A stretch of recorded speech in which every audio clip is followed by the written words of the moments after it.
Praise the lord. Good morning. ప్రభువైన యేసుక్రీస్తు శుభనామంలో మీ అందరికీ వందనములు. చిన్న ప్రార్థనతో ఈరోజు దేవుడి వాగ్దానాన్ని స్వతంత్రించుకుందామా? మమ్మల్ని ఎంతో మిక్కిలిగా ప్రేమించినటువంటి మా ప్రియ పరలోకమందున్న తండ్రి, నీ ఘనమైన శ్రేష్టమైన నామాన్ని బట్టి మీకు వందనాలు చెల్లిస్తున్నాం ప్రభువా. ఉదయకాల సమయంలో మేము సజీవ లెక్కలో ఉన్నామంటే అది కేవలం నీ దయ, కేవలం నీ కృప అని మిమ్మల్ని స్తుతిస్తున్నాం తండ్రి. మా అందరితో మాట్లాడండి ప్రవ్వా. మా ఆధ్యాత్మిక జీవితాల్ని బలపరచండి, మీలో స్థిరపరచమని యేసు నామములో ప్రార్థిస్తున్నాము తండ్రి. ఆమేన్. ఈరోజు దేవుని వాగ్దానము సామెతల గ్రంథం 2వ అధ్యాయము 6వ వచనం. యెహోవాయే జ్ఞానమిచ్చువాడు, తెలివియు వివేచనయు ఆయన నోటి నుండి వచ్చును. Proverbs chapter 2 verse 6, For the Lord giveth wisdom, out of his mouth cometh knowledge and understanding. దేవుడు ఇచ్చినటువంటి అద్భుతమైన వాగ్దానం మనందరి జీవితంలో నెరవేర్చబడును గాక. ఆమేన్. ఈరోజు మీ జీవితాల్లో విజయాన్ని సాధించలేకపోతున్నారు, అన్నిట్లో అపజయాన్ని ఎదుర్కొంటున్నారు అని బాధపడుతున్నట్లయితే ఈ వాగ్దానం మీకోసమేనండి. ఎందుకంటే మానవుడు దేని చేత తన జీవితాన్ని నిర్మించుకోగలడంటే దేవుడి మాట చేత మాత్రమే. అయితే దేవుడి మాటలు ఎలా ఉంటాయి అనేది దేవుడి వాక్యమే సెలవిస్తుంది కదా. తెలివియు వివేచనయు ఆయన నోటి నుండి వస్తాయట. అంతేకాకుండా జ్ఞానం ఇచ్చేవారు ఎవరు అంటే దేవుడు మాత్రమే. యెహోవా యందు భయభక్తులు కలిగి ఉండుటయే జ్ఞానమునకు మూలము అని దేవుడి వాక్యం సెలవిస్తుంది. అంతేకాకుండా యెహోవాయే జ్ఞానమిచ్చువాడు అని మనకి దేవుడు తెలియజేస్తూ ఉన్నాడు.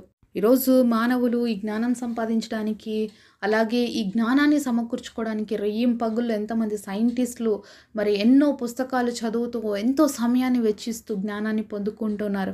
అయితే దేవుడి బిడ్డలుగా దేవుడు ఏం చెప్తున్నాడంటే, మీరు నా మాటలు విన్నట్లయితే, మీరు నా దగ్గరికి వచ్చినట్లయితే నేను వాటన్నిటిని మీకు ఇస్తాను. ఏవన్నీ ఇస్తాడంటే, మనుషులు దేనికోసమైతే ఈరోజు గంటల తరబడి రోజుల తరబడి ప్రయాసపడుతున్నారో అవి మనకి దేవుడు ఆ జ్ఞానము, ఆ తెలివి, వివేచన, ఆత్మను దేవుడు మనకిస్తాడు అని తెలియజేస్తున్నాడు. మరి మనందరం చాలాసార్లు అనుకుంటుంటాం మనకి తెలివి ఉంది, మనకి జ్ఞానం ఉంది అనేసి. మరి తెలివి, జ్ఞానము, వివేచన మన జీవితాల్లో ఉన్నట్లయితే మనం అన్ని విషయాల్లో కూడా సఫలత అనేది పొందుకోగలుగుతాం. అది దైవికమైన జ్ఞానం అయితే. దేవుడిచ్చే జ్ఞానం ఎలా ఉంటుందంటే సమయోచితమైనదిగా ఉంటుందండి. మరి ఎటు పడితే అటు మాట్లాడదు, ఎటు పడితే అటు ప్రవర్తించదు అనమాట. సమయోచితమైన జ్ఞానం అంటే పరిస్థితులకి అనుకూలంగా ఉంటుంది. పరిస్థితుల్లో ఏ విధంగా జయించాలి, ఏ పరిస్థితుల్లో ఏ విధంగా ఉండాలి అనేది నేర్పిస్తుంది దేవుడి యొక్క జ్ఞానం. ఈరోజు ఎంతోమంది జ్ఞానవంతులు ఉన్నారండి. అయినప్పటికీ వాళ్ళ కుటుంబంలో ఏం లేదు తెలుసా, సమాధానం లేదు. ఎంతోమంది తెలివి కలిగిన వాళ్ళు ఉన్నారు, వాళ్ళ జ్ఞానం బట్టి వాళ్ళు గొప్ప గొప్ప వ్యక్తులైన వారు ఉన్నారు. కానీ వాళ్ళ జీవితంలో మరి వాళ్ళ వైవాహిక జీవితంలో వాళ్ళు ఫెయిల్ అయిపోయారు, వాళ్ళ కుటుంబ జీవితంలో వాళ్ళు ఫెయిల్ అయిపోయినారు. ఎందుకు? మరి తెలివి ఉంది కదా, జ్ఞానం ఉంది కదా, ఎందుకు కట్టుకోలేకపోయినారు వాళ్ళ కుటుంబాలని, వాళ్ళ యొక్క పిల్లల భవిష్యత్తుని అంటే మరి ఏ జ్ఞానం అయితే వాళ్ళకు ఉండాలో ఆ జ్ఞానము లేకపోవడాన్ని బట్టే. మరి అలాంటి జ్ఞానం ఎక్కడి నుంచి వస్తుందంటే దేవుడి దగ్గర నుంచి మాత్రమే వస్తుంది. మరి ఇంగ్లీష్లో ఇక్కడ చూసినట్లయితే మరి నాలెడ్జ్ అండ్ అండర్స్టాండింగ్ అనే పదాలని మనం ఇక్కడ చూస్తున్నాం. దేవుడు మనకి ఏమి ఇస్తాడో తెలుసా, జ్ఞానముతో పాటు అండర్స్టాండింగ్. ఈరోజు కుటుంబంలో అండర్స్టాండింగ్ అనేది కరువు అయిపోయింది. అర్థం చేసుకోవట్లేదు. నేనెంత జ్ఞానవంతులు అంటే నేనెంత జ్ఞానవంతులు, నాకే తెలుసు అంటే నాకే తెలుసు అనే పోరాటం జరుగుతుంది తప్ప ఇద్దరి జ్ఞానాన్ని ఏకత్వం చేసేసి ఇంకా మేము ఇంకొక మెట్టు ఎక్కాలి అనే ఆలోచనలు చాలామంది కుటుంబాల్లో లేవు. చాలామంది భార్యాభర్తల దగ్గర లేవు. చాలామంది పిల్లలు తల్లిదండ్రులకు మరి విలువనివ్వకుండా మేమే జ్ఞానవంతులు, మాకే అని తెలిసి ఇప్పుడున్న టెక్నాలజీ మాకే బాగా తెలుసు, మా పేరెంట్స్కి ఏం తెలియదు, వాళ్ళకి ఏం అర్థం కాదు చెప్పినా కూడా అనేటువంటి మరి ఆ యొక్క వ్యవహార శైలిలో ఈరోజు పిల్లలు నడుస్తున్నారు. మరి వీటన్నిటిని బట్టే అండర్స్టాండింగ్ అనేది మరి లేకుండా అయిపోయింది కుటుంబంలో. అందుకని కుటుంబాలు కూల్చబడుతున్నాయి, కాపురాలు కూల్చివేయబడుతున్నాయి, పిల్లల భవిష్యత్తు బంగారు బాటగా కాకుండా పలికిమాలిన బాటగా మారిపోతుందండి. కాబట్టి ఈరోజు దేవుడు బిడ్డలుగా మనం ఏం చేయాలి అంటే దేవుడి దగ్గరికి రావాలి, ఆయన మాటలు వినాలి. దేవుడి మాటలు జుంటి తేనె దారుల కంటే మధురమైనటువంటి మాటలు. దేవుడి మాటలు ఎవరిని కూడా ఎప్పుడు బలవంతం చేయవండి. దేవుడి మాటలు ఆలోచింపజేస్తాయి. మంచి ఏదో చెడేదో నువ్వు మాత్రమే నిర్ణయం తీసుకునే విధంగా దేవుడు మానవుడికి అధికారం ఇచ్చి ఉన్నాడు. ఈరోజు మంచి చెడులు నీ ముందు పెడుతున్నాడు దేవుడు. ఏది మంచిది, ఏది నువ్వు చేయాలి, ఏది చేయకూడదు, అది వివేచనతో ఒక అండర్స్టాండింగ్తో నువ్వు ఆ నిర్ణయం తీసుకున్నప్పుడు నీవు నిర్మించబడతావు, నీ కుటుంబం నిర్మించబడుతుంది, నీ బిడ్డల భవిష్యత్తు కూడా నిర్మించబడుతుంది. కాబట్టి మొదటిగా మనం చేయాల్సింది ఏంటంటే దేవుడి మాటలు చదవాలి.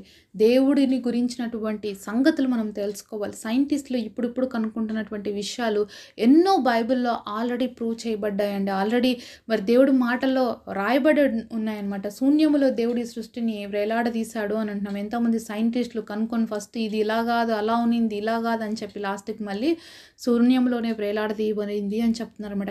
నక్షత్రముల యొక్క సంఖ్యను ఆయన కౌంట్ చేసేటువంటి శక్తిమంతుడు. కానీ ఇంతవరకు కూడా ఏ సైంటిస్టులు గానీ ఎవరు కూడా దానిని మరి కౌంట్ చేయలేనటువంటి పరిస్థితి. అన్నీ ఉన్నాయి మరి నక్షత్రాలు. కాబట్టి దేవుడు వాటి కాలములు, వాటి నియమాలు ప్రకారము ఋతువులు ఇవన్నీ కూడా పెట్టాడు. మనకు అవన్నీ తెలుసుకోవడానికి ఎంతో జ్ఞానం అవసరం ఉంది. అయితే అవన్నీ కూడా బైబిల్‌లో ఆల్రెడీ లిఖించబడి ఉన్నాయి. ప్రతిది కూడా దేవుడు మరి మరి బైబిల్ అనేది మనకేంటంటే ఈ రోజుకి మాత్రమే కాదండి, భూత భవిష్యత్ వర్తమానాలు కూడా పనికొచ్చే విధముగా దేవుడు రాయించినటువంటి అద్భుతమైన గ్రంథం, పరిశుద్ధ గ్రంథం. దేవుడు మనకిచ్చినటువంటి ఒక ప్రేమ లేఖ. మనల్ని సరిచేస్తది, మనల్ని అభివృద్ధి చేస్తది, మనల్ని ఆశీర్వదిస్తది. దేవుడి మాటల చేత ఏ వ్యక్తి అయినా కూడా మారుతాడండి. ఏ మాటలకి ఈరోజు శక్తి లేదు, కానీ యేసయ్య నోటి నుండి వచ్చే ప్రతి మాటకి శక్తి ఉంది. దేవుడి యొక్క మాటల్లో ఉన్నటువంటి మాధుర్యాన్ని నువ్వు గ్రహించాలి అంటే, దేవుడి మాటల్లో ఉన్నటువంటి శక్తిని నువ్వు అనుభవించాలి అంటే నువ్వేం చేయాలి? ప్రతిరోజు దేవుడి మాటల్ని వినాలి, దేవుడి మాటల్ని చదవాలి. దేవుడితో నువ్వు వ్యక్తిగతమైనటువంటి సంబంధాన్ని కలిగి ఉండాలి. ఎప్పుడైతే దేవుడికి నీకు వ్యక్తిగతమైన సంబంధం అనేది ఉంటుందో ఆటోమేటిక్గా నువ్వు ఎలా మారతావు అంటే, మరి జ్ఞానవంతులతో సహవాసం చేసేవాళ్ళు ఎవరండి? జ్ఞానవంతులే అవుతారు కదా. పరిశుద్ధులతో సహవాసం చేసేవాళ్ళు పరిశుద్ధులుగా మార్చబడతారు. మరి రోజు కుటుంబ వ్యవస్థలో పరిశుద్ధత లేకపోవడానికి, మరి అపవిత్రతకి చోటు అవ్వడానికి కారణం ఏంటంటే దేవుడితో సహవాసం చేయకపోవడమే. దేవుడి వాక్యం ఈ విధంగా సెలవిస్తుంది, నేను పరిశుద్ధుడనై ఉన్నాను గనుక మీరు కూడా పరిశుద్ధులుగా జీవించండి. మరి పరిశుద్ధులుగా ఉండటం దేవుడికి ఇష్టం.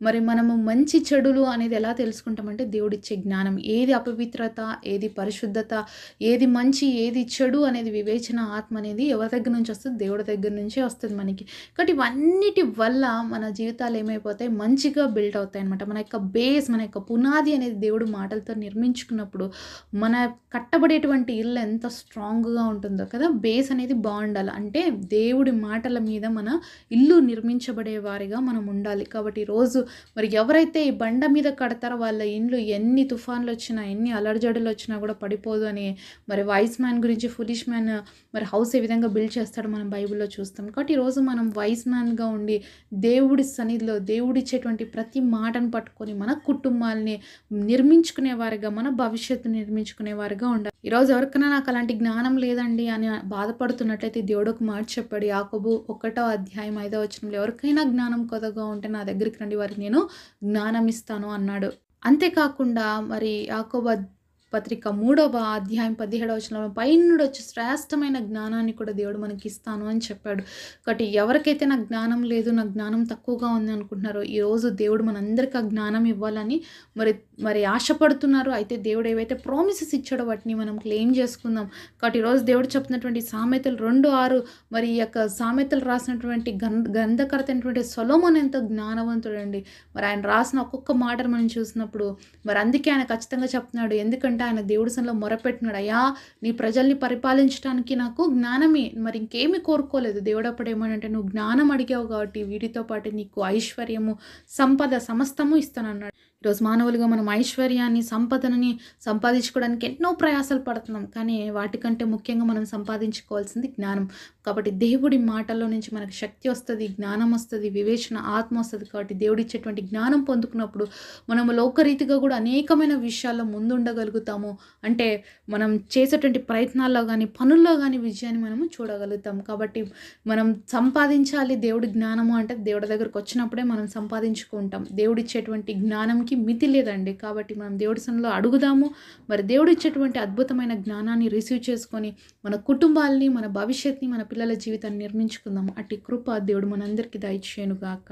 పరిశుద్ధుడైన తండ్రి, మీకు స్తోత్రాలు, వందనాలు ప్రవ్వా. జ్ఞానం ఇచ్చేవాడు, తెలివి, వివేచన, ఆత్మనిచ్చే దేవుడు తండ్రి.